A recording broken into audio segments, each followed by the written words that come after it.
Hello friends, welcome to Eli property.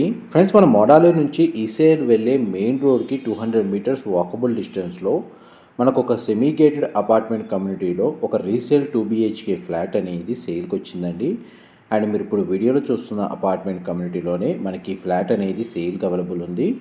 Flat అనేది మనకు first ఫ్లోర్లో లొకేట్ అయి ఉంటుందండి. బిల్ట్ ఏరియా వచ్చేసి మనకు 1169 square feet, west facing main entrance అండి. అండ్ ఈ ఫ్లాట్కి సంబంధించి ఒక సింగిల్ కార్ పార్కింగ్ స్పేస్ అనేది అవైలబుల్ ఉంది. చిల్డ్రన్ కమ్ గెస్ట్ బెడ్రూమ్కి అటాచ్డ్ సిట్అవుట్ బాల్కనీ ప్రొవైడ్ చేశారు అండ్ కామన్ వాష్రూమ్ ప్రొవిజన్ ఇచ్చారండి. మాస్టర్ బెడ్రూమ్కి మనకు అటాచ్డ్ వాష్రూమ్ అనేది ప్రొవైడ్ చేశారు. యూడిఎస్ కింద మనకు 54 స్క్వేర్ యార్డ్స్ అండి ప్రొవైడ్ చేసింది. G+5 floors construction, ground and సెల్లార్లో కార్ పార్కింగ్ స్పేస్ అనేది అవైలబుల్ ఉంది. ఈ ప్రాపర్టీకి సంబంధించిన ఫర్దర్ ఇన్ఫర్మేషన్ కోసం డిస్ప్లే అవుతున్న నెంబర్కి కాల్ చేయండి. మా ప్రాపర్టీ ఇన్ఫర్మేషన్ నచ్చినట్టయితే ఒక లైక్ ద్వారా సపోర్ట్ తెలియజేయండి. Thank you so much.